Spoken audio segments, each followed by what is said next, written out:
یہاں تک کہ جو سب سے بنیادی سنت ہے داڑھی، اس کو بھی لوگ یہ سمجھتے ہیں کہ داڑھی یہ تو اللہ والوں کی اور علماء کی پہچان کے لیے ہے۔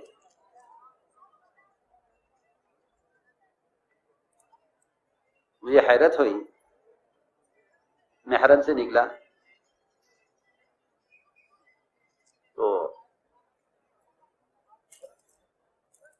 ایک پولیس والا مجھے ملا، کہنے لگے کہ آپ متبع ہیں؟ متبع آپ متبع؟ سمجھ گیا کہ آپ عالم ہیں۔ یہ کیوں؟ میں نے تو کوئی بات نہیں کی تم سے اس بارے میں، تم نے کیسے پہچانا ہے میں عالم ہوں؟ کہنے لگا نہیں، میں داڑھی کی وجہ سے کہہ رہا تھا کہ شاید آپ کو کوئی بڑے عالم ہیں۔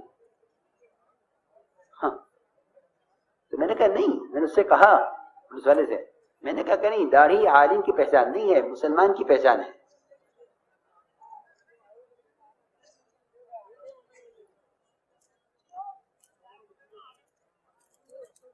بہت نادم ہوا۔ اور واقعی بعض قلوب ایسے ہوتے ہیں کہ ان کے لیے اتنی سی بات ان کی زندگی کا پلٹنے کے لیے کافی ہو جاتی ہے۔ تو اس نے کیا جواب دیا؟ اس نے کہا کہ ہم اس مسجد نبوی کے خادم ہیں اور ہم زیادہ حقدار تھے کہ ہم اس نبی کی سنت پر عمل کریں، ہم زیادہ حقدار تھے، تم باہر سے آ کر ہمیں بتا رہے ہو۔ میں نے عرض کیا کہ لوگ سمجھتے ہیں کہ اتباع سنت یہ تو علماء اور بڑے لوگ اور اللہ والے اولیاء اللہ، نہیں، ایسا نہیں ہے، بلکہ مسلمان کہتے ہی اس کو ہیں جس کو دیکھ کر اللہ یاد آتے ہو، اس کو دیکھ کر اللہ یاد، اسی کو مسلمان کہا جاتا ہے۔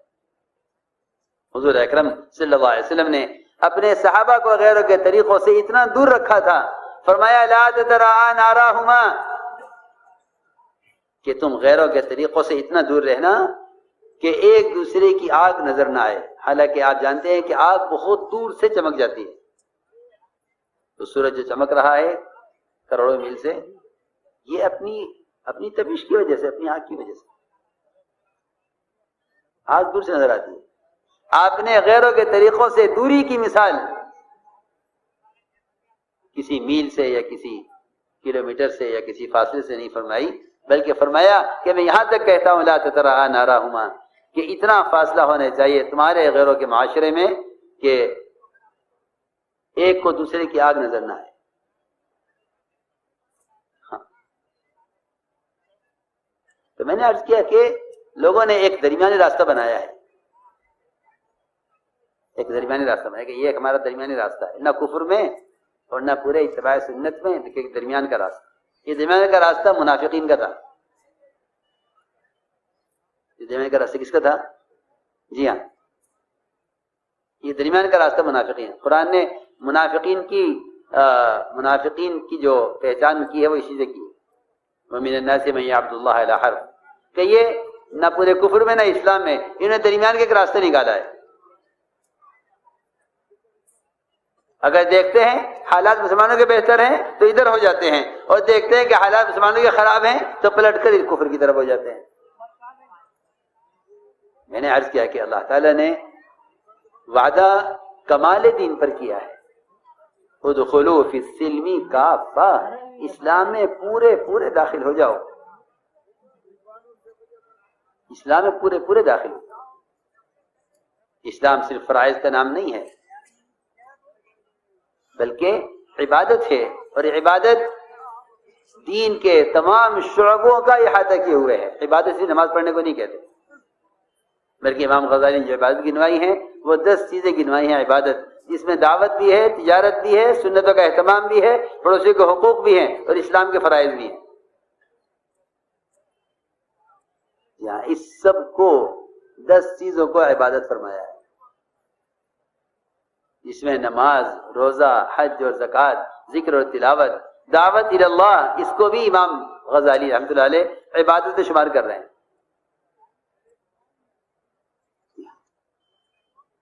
اور تجارت اور اتباع سنت اور پڑوسیوں کا حقوق، کہ اس سب کو شامل ہے عبادت. ہم نے عرض کیا کہ یہ کمال عبادت کیسے ہوگا؟ یہ کمال عبادت کمال ایمان سے ہوگا. اس لیے حضور اکرم صلی اللہ علیہ وسلم نے سب سے پہلی چیز جو صحابہ کو سکھلائی وہ ایمان سکھلایا تھا. سب سے پہلے ایمان سکھلایا گیا. اور ایمان کے سکھلانے میں جو اصل بنیادی چیز ہے جس کی وجہ سے مسلمان حالات میں حکم پر قائم رہتا ہے، وہ سب سے پہلی بنیادی بات یہ ہے کہ ان کے یقین کو کائنات کے ظاہر نقشوں سے ہٹایا. اس لیے کہ جو لوگ کائنات کو اصل سمجھ لیتے ہیں وہ احکام کو ضائع کر دیتے ہیں. سارے احکام صرف ضائع اس لیے ہوتے ہیں کہ لوگ کائنات کو اصل سمجھتے ہیں. میرے دوستو عزیزوں، نظام کائنات اللہ کا ضابطہ نہیں ہے. نظام کائنات اللہ کا ضابطہ نہیں ہے. نظام کائنات اللہ کا ضابطہ نہیں ہے. اللہ کا ضابطہ اللہ کا دین ہے. کیوں کہ نظام کائنات میں تبدیلیاں بہت ہیں، اور اللہ کے دین میں اور اللہ تعالیٰ کے ضابطے میں کوئی تبدیلی نہیں ہے. لا تبدیل لخلق اللہ ذالک الدین القیم، کہ اللہ کے ضابطے میں کوئی تبدیلی نہیں، یہی اصل دین ہے. لیکن اکثر لوگ اس کو نہیں جانتے. حضور اکرم صلی اللہ علیہ وسلم نے اور انبیاء علیہ السلام نے سب سے پہلے کام جو کیا ہے اپنی بعثت کے بعد، وہ یہ کیا کہ ان کے یقین کو کائنات کے نقشے سے ہٹایا اور یہ سمجھایا کہ نظام کائنات کا کائنات سے کوئی تعلق نہیں ہے. لا الہ الا اللہ میں سب سے پہلے اس کی نفی ہے کہ نظام کائنات کا کائنات سے کوئی تعلق نہیں. پہلے اس کو تسلیم کرو کہ نظام کائنات سے کائنات کا کوئی تعلق نہیں. نظام کائنات کا تعلق براہ راست خالق کائنات سے ہے. خدا کی قسم ایک پتا درخت سے گرنے میں جتنا اللہ کا منتظر ہے، خدا کی قسم اتنا ہی اسرافیل سور پھونکنے میں اللہ کے امر کے منتظر ہے. سارا نظام ان دو کے درمیان تصور کر لو کہ جب تک کسی کام کے لیے اللہ کا امر نہیں ہوگا، حکم نہیں ہوگا، وہ کام ساری دنیا کا نہیں، سارے ملائکہ مل کر نہیں کر سکتے جب تک اس کے لیے اللہ کا امر نہ ہو.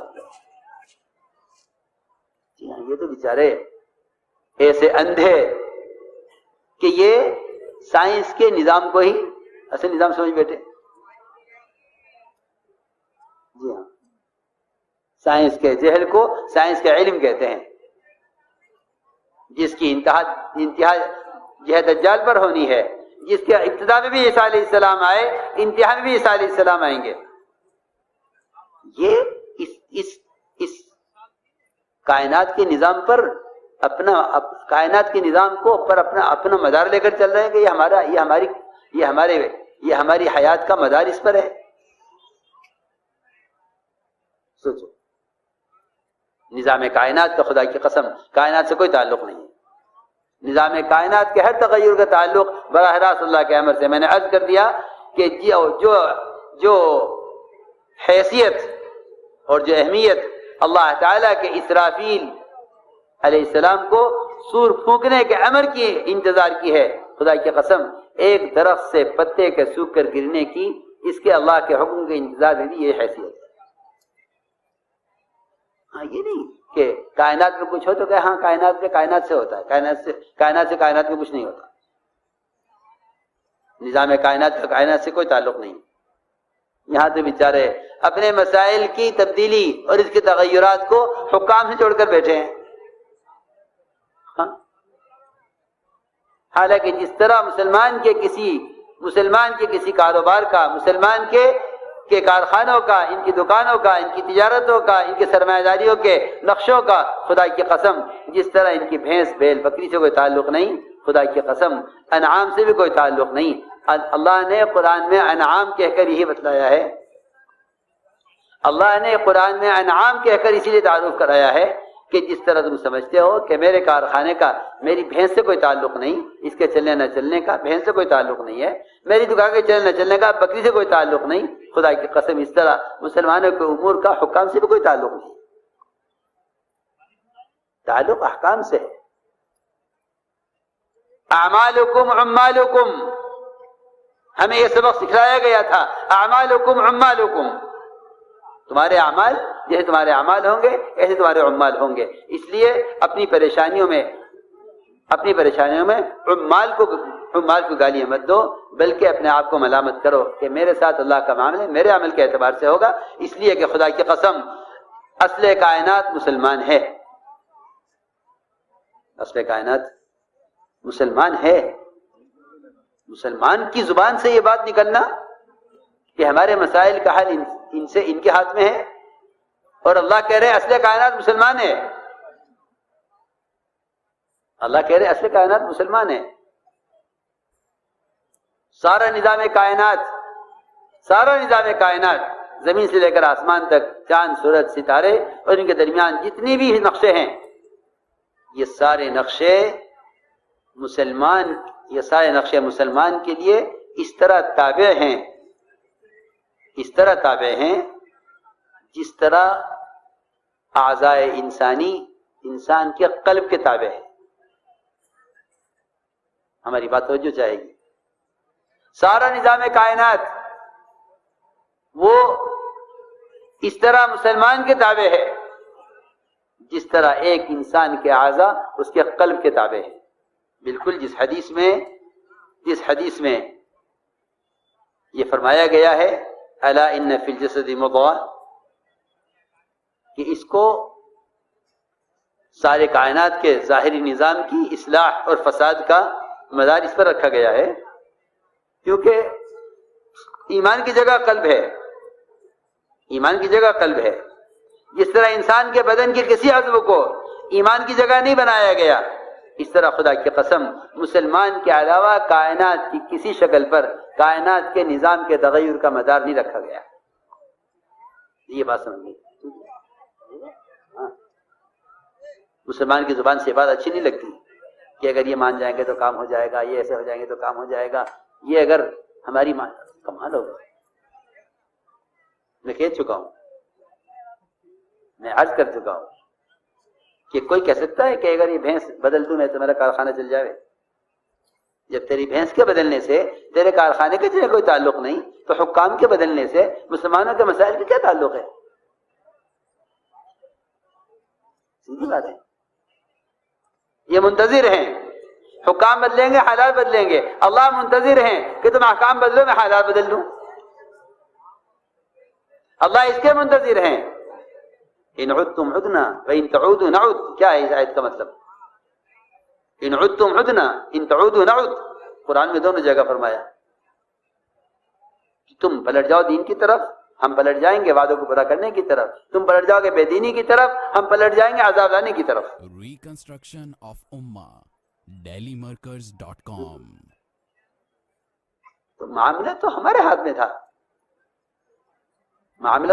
تھا. ہم نے خود غلطی کر کے اپنے غیروں کے طریقے اختیار کر کے یہ سمجھا کہ نظام کائنات سے ہمارے مسائل کا تعلق ہے. اس لیے میں عرض کر رہا ہوں کہ سب سے پہلے ایمان میں یہ سکھلایا گیا کہ کرنے والی ذات صرف اللہ کی ہے. نظام کائنات سے کائنات کی کسی تغیر کا کوئی تعلق نہیں. کیسے کیسے موقع پر آپ نے صحابہ سے سوالات کیے. صحابی آئے، عرض کیا اونٹوں میں خارش پھیل گئی ہے. جی ہاں. یہاں سے یقین ہٹایا. فرمایا کیسے پھیل گئی؟ کہ یا رسول اللہ ایک اونٹ کو ہوئی تھی پر سب کو ہو گئی. فرمایا اگر ایک سے سب کو ہوئی ہے تو پہلے کو کہاں سے ہوئی؟ یہ سوال کیا آپ نے یہ بتلانے کے لیے کہ نہیں، ہر چیز ہر بیماری اللہ کی طرف سے براہ راست آتی ہے. عبداللہ بن عمر رضی اللہ تعالی عنہما کوڑی کے مریض کے ساتھ ایک پلیٹ میں کھانا کھاتے تھے جس کی انگلیوں کے زخم نظر آ رہے ہوتے تھے. لوگ کہتے تھے عبداللہ بن عمر سے اس آدمی کو کوڑ کا مرض ہے، آپ پلیٹ میں ساتھ کھانا کھا رہے. فرماتے تھے اللہ کا امر اس کے لیے ہے، میرے لیے نہیں ہے، اور جس اللہ کا امر میرے لیے ہوگا. اللہ. لوگ کہتے ہیں بیمار سے الگ رہو، بیمار کو الگ رکھو. ہاں کہاں ہے اللہ؟ کیوں بھول گئے اللہ کو؟ ایک مریض کی عیادت صرف آنکھ دکھنے کے لیے، صرف آنکھ دکھنے پر ایک مریض کی عیادت کی جائے صرف اس کی آنکھ آنے پر تو 70,000 فرشتے ساتھ ہوتے ہیں. جس مریض کی عیادت کے لیے جانے والے کے ساتھ 70,000 فرشتے ہوں، کیا آپ کو اس کا خطرہ ہے کہ اس کی عیادت کروں گا تو مرض مجھے لگ جائے گا؟ ڈاکٹر کہتے ہیں اس کو الگ کر دو. کیوں؟ تم ڈاکٹر کون سی مخلوق ہو کہ تم 50-100 مریضوں سے روزانہ ملتے ہو، قریب رہ کر حال معلوم کرتے ہو؟ تمہیں یہ امراض نہیں لگتے، عوام کو لگ جائیں گے. کیوں؟ تم انسان نہیں ہو؟ ہاں. تو میرے دوستو عزیزو، اللہ کا غیر مسلط ہی جب ہوتا ہے، جب اللہ کے غیر کو